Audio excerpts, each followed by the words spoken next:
Hello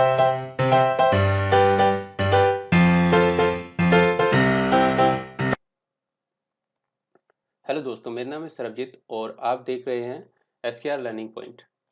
आज की इस वीडियो में हम सीखेंगे कि एक्सेल में डेट फॉर्मूला कैसे यूज़ किए जाते हैं। डेट फॉर्मूला की ये पूरी सीरीज़ है जिसमें मैं आपको काफ़ी सारे डेट से रिलेटेड फॉर्मूलेस यूज़ करना सिखाऊंगा। और अगर आप ये मेरा वीडियो देख रहे हैं तो डिस्क्रिप्शन के दिए हुए लिंक से इस एक्सेल की वर्कबुक को डाउनलोड कर सकते हैं। तो सबसे पहले मैं आपको ये बता दूं कि मैं इसमें कौन कौन से फॉर्मूले कवर करूंगा। इसमें मैं now, today, weekdays, text, month, day, month, year और ईओ मंथ। ई जैसे कि यहाँ पे मैं टाइप करता हूँ ईओ मंथ, इस फॉर्मूले का यूज़ करना भी सीखेंगे। इसके अलावा डेट फंक्शन और work days INTL, network days और नेटवर्क डेज INTL, ये कुछ फॉर्मूलाज यूज़ करना सीखेंगे। तो सबसे पहले हम शुरू से शुरुआत करते हैं। तो सबसे पहले अगर मुझे मेरे एक्सेल पे डेट टाइप करनी है तो आज जैसे डेट है मेरे पास 1 सितंबर, तो 1 सितंबर टाइप कैसे करेंगे। मेरे पास जो डेट का फॉर्मेट है वो है MMDDYY। तो इसको आप अगर चेंज करना चाहें तो कैसे चेंज करेंगे, आप अपने कंट्रोल पैनल में जाएंगे या रीजन में जाएंगे। रीजन में जाके आप यहाँ पे फॉर्मेट पे जाके चेंज कर सकते हैं। साथ के साथ यहाँ पे शॉर्ट डेट, यहाँ पे DDMMYY भी टाइप कर सकते हैं। डेट फॉर्मेट यूज करूंगा वो है MMDDYY। ओके, तो डेट किस तरीके से टाइप करते हैं। सबसे पहले मुझे अगर टाइप करनी है डेट तो 1 सितंबर 9/1 और 2019। ओके, तो यहाँ पे मैंने 2 से 3 सेकंड ले लिए और मुझे याद भी करना होगा कि हाँ आज क्या डेट है। बट एक्सेल में हमारे पास एक फीचर है जिसकी वजह से हम बिना कोई वक्त गवाए डेट इंसर्ट कर सकते हैं। उसके लिए कंट्रोल सेमीकोलन डेट। मुझे डेट याद करने की कोई ज़रूरत नहीं है। इसके अलावा अगर मुझे टाइम भी चेक करना है तो क्या करना पड़ेगा, कंट्रोल शिफ्ट और सेमीकोलन, जिससे मेरे पास करंट टाइम आ जाता है। Current date and current time. Okay, same इसके लिए हमारे पास एक फॉर्मूला भी दिया हुआ है। जैसे कि अगर मैं यहाँ पे नाउ यूज करता हूँ, नाउ ब्रैकेट स्टार्ट और ब्रैकेट क्लोज देन एंटर, तो देखिए मेरे पास डेट एंड टाइम दोनों आ जाते हैं। अगर मुझे फॉर्मूले की हेल्प लिए बगैर ये टाइप करना है तो कैसे करूँगा, मैं यहाँ पे जाऊँगा control semicolon space control shift and semicolon. इन दोनों में फ़र्क क्या है, इन दोनों में फ़र्क ये है कि जैसे ही आप वर्कबुक यानी ये फाइल क्लोज करके किसी और दिन ओपन करेंगे तो ये जिस समय आप ओपन करेंगे ये वर्कबुक उस समय का टाइम और डेट दोनों आएगा।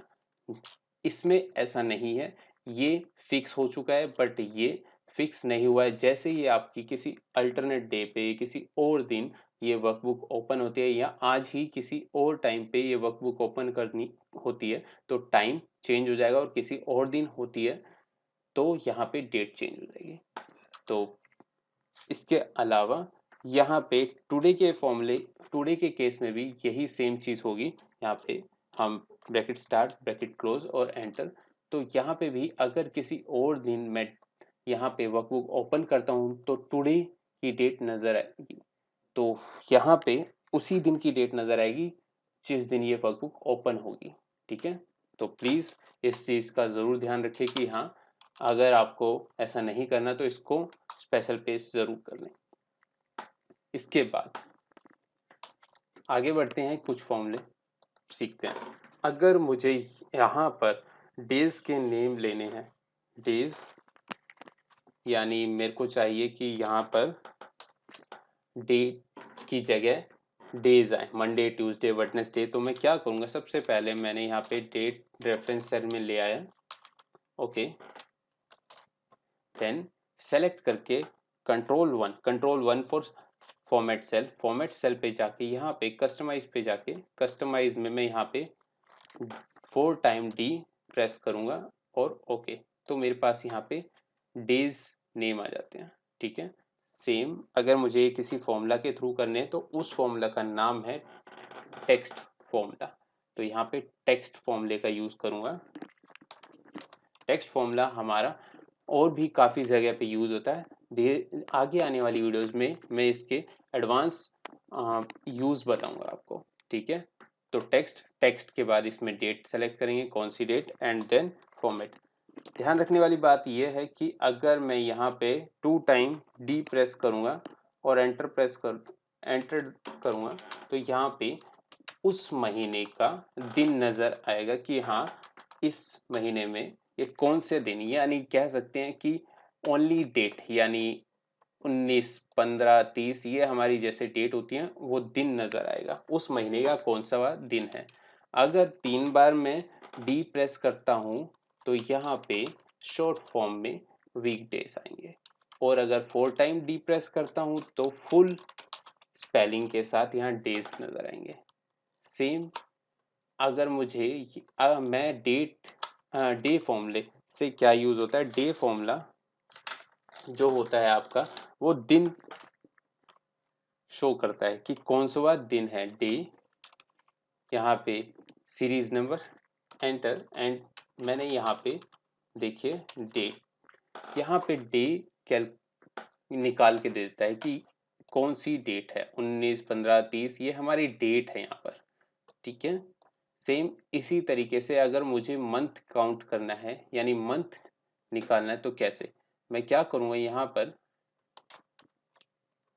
Is equal to this, control enter, यहाँ पे मेरे पास डेट है। अब डेट को मुझे मंथ में कन्वर्ट करना है तो कंट्रोल 1 फॉर फॉर्मेट सेल।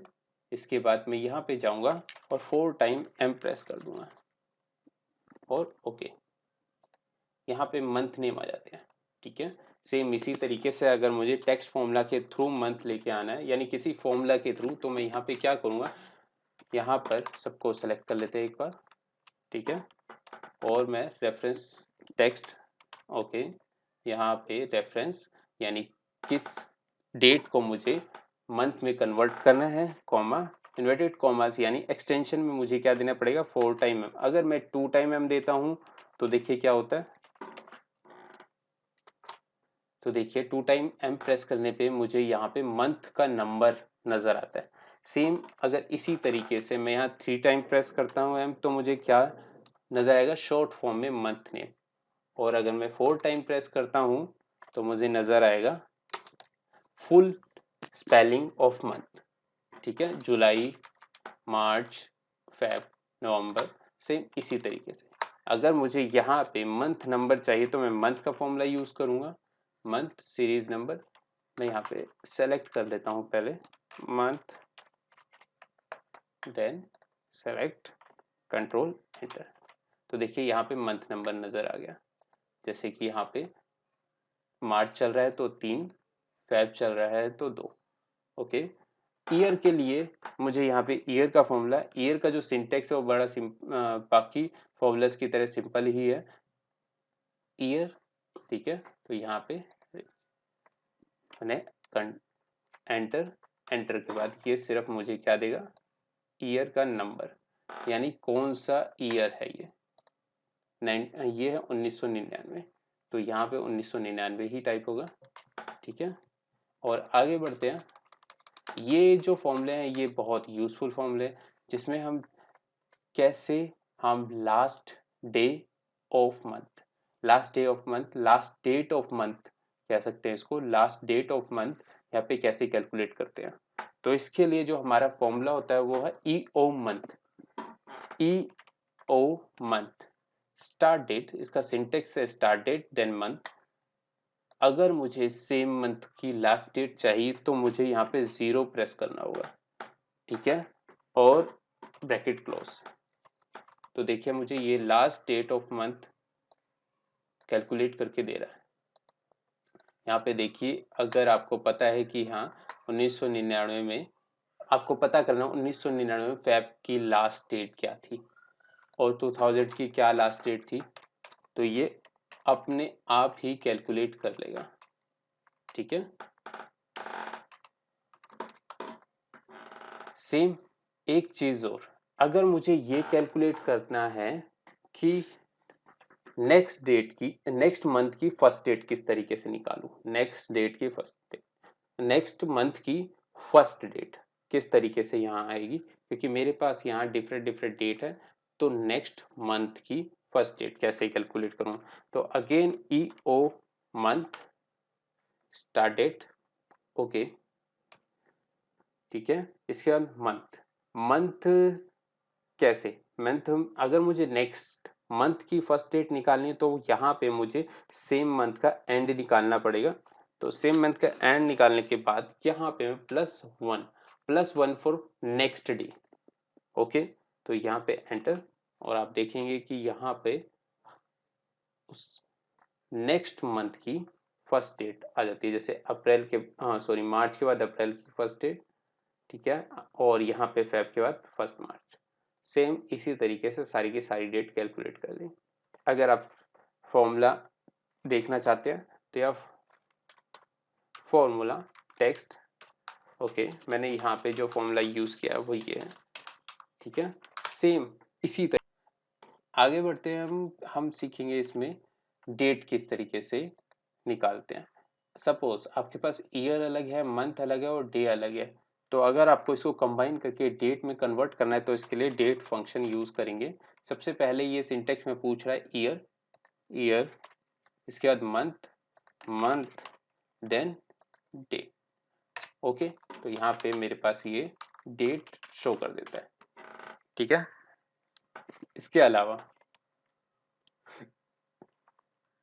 यहाँ पर मैं कुछ नए फॉर्मूले एक्सेल 2010 से, जैसे कि मैं ये जो येलो हाईलाइट है ये 2010 में रिलीज हुए थे, इनका यूज कैसे होता है वो भी मैं बताऊंगा, और इसके ट्रेडिशन फॉर्मूले जो वर्क डेज और नेटवर्क डेज फॉर्मूले, इसका भी यूज करना मैं आपको बताऊंगा, ठीक है। ये दोनों ही फॉर्मूले आज भी एक्टिव हैं, यानी अलग अलग डेट फीचर में हम यूज कर सकते हैं, लेकिन जो 2010 वर्जन यूज कर रहे हैं, 10 वर्जन के बाद के वर्जन यूज कर रहे हैं, उनको मैं हिदायत दूंगा कि ये फॉर्मूले यूज करना शुरू करें, ये बहुत ही बढ़िया फॉर्मूले है, ठीक है। सबसे पहले हम यूज करते हैं वर्क डे में क्या होता है कि अगर हमारे पास कोई काम आया आज शाम 4 बजे, ठीक है, तो मैं वर्किंग डे कब से काउंट करना शुरू करूँ, मैं वर्किंग डे काउंट करना शुरू करूँगा नेक्स्ट डे से, ठीक है।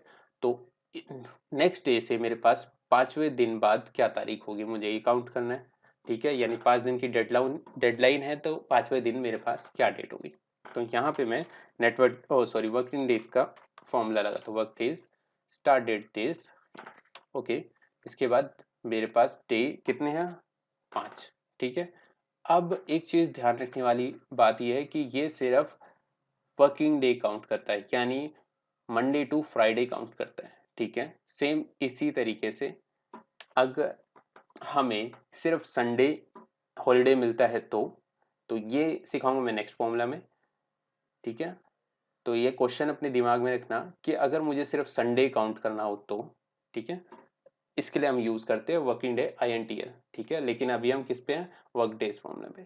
तो मैंने क्या 5 दिन के बाद की डेडलाइन चाहिए मुझे, लेकिन इस डेडलाइन में मेरा हॉलीडे जो है वो इंक्लूड ना हो, ठीक है, यानी हॉलीडेज जो है उसको भी ये छुट्टी वाले दिन की तरह कंसीडर करें। तो यहाँ पे मैं एक दिन बढ़ाने के लिए हॉलीडे सेलेक्ट करूंगा, यानी हॉलीडे के अलावा जो दिन हो वही वर्किंग डेज में काउंट हो। तो नेटवर्क हमारे पास वर्किंग डे क्या होगा, छुट्टी के बाद का डे, ठीक है। तो मैंने रेंज सेलेक्ट कर ली हॉलीडेज और यहाँ पे एंटर, तो मेरे पास 9th, चेक करते हैं मैनुअल। जैसे आज मेरे पास काम आया तो आज का दिन मैं काउंट नहीं करूंगा, ध्यान से, 1 2 3 4 5, तो 5वां दिन क्या है मेरे पास, 9 अगस्त, ठीक है। आगे बढ़ते हैं, अब जो फॉर्मूला हम सीखेंगे वो है working day INTL। Working day INTL, इस फॉर्मूले का एडवांटेज क्या है हमारे पास कि इसमें अगर हमारी कंपनी और हमारी कंट्री के अंदर अगर हॉलीडे कोई specific holiday like Sunday only और फ्राइडे और सैटरडे, इस तरीके से कैलकुलेशन होती है, तो अब यहाँ पे हमारे पास ये बहुत ही अच्छा फॉर्मूला है। चलिए शुरू करते हैं इस फॉर्मूले को। Working day INTL। Start date, syntax इसका पढ़ेंगे सबसे पहले। Start date okay. Days 5 same. Then देखिए हमारे पास ये लिस्ट ऑफ हॉलीडे आ रही है, यानी किस किस डेट को हमारा वीकेंड हो सकता है। तो सपोज कि मेरा अभी वीकेंड क्या है, सैटरडे संडे, और अगर ओनली संडे हो तो उसको भी मैं कंसीडर कर सकता हूँ। तो उसके लिए मुझे प्रेस करना होगा 11, लेकिन मैं यहाँ पे सैटरडे संडे ले रहा हूँ ओके। और देन हॉलीडे की मैं सिर्फ रेंज दूंगा और इसको मैं फ्रीज कर दूंगा और एंटर। तो देखिए मेरे पास यहाँ पे 9 कैलकुलेट हो रहा है। अगर मैं यहाँ 6 करता हूँ तो यहाँ पे देखिए डेट क्या आ रही है, सैटरडे संडे यहाँ पे छोड़ के नेक्स्ट डेट शो हो रही है। ठीक है, ये चीज़ आपको ध्यान रखनी है कि ये सैटरडे संडे काउंट नहीं करेगा। सेम अगर मेरे पास हॉलीडे, इंडियन हॉलीडे कौन सी है, 11 सॉरी सिर्फ संडे को है, तो क्या होगा, ये फिर से किस पे आ जाएगा, 9, क्योंकि मैंने यहाँ 6 डे कैसे, और यहाँ पे 11, तो कैलकुलेट कैसे करेंगे। तो यहाँ पे 1 2 3 4 5 6, तो देखिए यहाँ पे मैंने संडे को भी सैटरडे को काउंट किया। तो इसके बाद यहाँ पे डेट क्या आई, 9 अगस्त। और यहाँ पे क्या है, यहाँ पे जब मैंने सैटरडे संडे काउंट तो 2 दिन बढ़ जाते हैं। तो कौन कौन से, यहाँ पे 3 बढ़ जाता है और यहाँ पे 10 बढ़ जाता है। ठीक है, सेम मेरे पास एजिंग क्या होता है, एजिंग का मतलब होता है कि इस डेट से इस डेट तक कितने दिन काउंट हो सकते हैं, इसे कहते हैं एजिंग। एजिंग दो डेट्स के बीच के दिन का डिफरेंस निकाल के हमें देता है। तो इस डिफरेंस को निकालने के लिए हमें क्या ध्यान दें, तो हम यूज करते हैं नेटवर्क डेज का फॉर्मूला। ठीक है, तो इस फॉर्मूला के अंदर हमें चाहिए होता है कि सैटरडे संडे हट जाएं, हॉलीडेज हट जाएं। ठीक है, तो इसको कैसे काउंट करेंगे। ठीक है, हाँ सॉरी एक चीज बताना भूल गया कि जो वर्क डेज होता है उसमें हमारा नेक्स्ट डे से काउंट करना शुरू होता है। ठीक है, क्योंकि मैंने जैसे ही पहले बताया कि अगर मुझे आज 4:30 बजे शाम को काम आए तो मेरा वर्किंग डे तो जा चुका है पूरा का पूरा, तो नेक्स्ट डे से स्टार्ट होगा। तो इसी वजह से ये कैलकुलेशन जो होती है इसमें कैलकुलेट करेगा 2 अगस्त से। लेकिन नेटवर्क डेज में क्या होता है, ये करंट डे को भी कैलकुलेट करता है और तभी दिन बताता है। जैसे कि देखते हैं यहाँ पे network days okay, start date days और एंड डेट क्या होगी। अब मैं यहाँ पे 12 ले रहा हूँ, 12 ओके। इसके बाद हॉलीडे रेंज दी मैंने और इसको फ्रीज कर दिया और एंटर। तो देखिए यहाँ पे मैंने 6 काउंट किया था, देखिए यहाँ पे 6 आ रहा है। ठीक है, लेकिन यहाँ पे क्या आ रहा है, 7। तो 7 इस वजह से आ रहा है क्योंकि वो सेम डे को भी काउंट करेगा जिस दिन से मैं डेट कैलकुलेट करना स्टार्ट करूंगा। तो हमेशा आपको ये बात जरूर याद रखनी है कि वर्क डेज और नेटवर्क डेज में क्या डिफरेंस है। नेटवर्क डेज उस सेम डे को भी काउंट करेगा और नेटवर्क डेज नेक्स्ट डे से काउंट करना स्टार्ट करेगा। ठीक है, और अब चलते हैं नेटवर्क डे INTL। तो सेम जो जैसा इस फॉर्मूले के अंदर हमें एडवांटेज हुआ था हॉलीडेज अपने हिसाब से चूज करने का, तो यहाँ पे भी हमें सेम चीज मिलेगी। यहाँ पे नेटवर्क डेज INTL, ठीक है, स्टार्टेड दिस, और इसके बाद एंड डेट मेरे पास है 12 अगस्त ओके।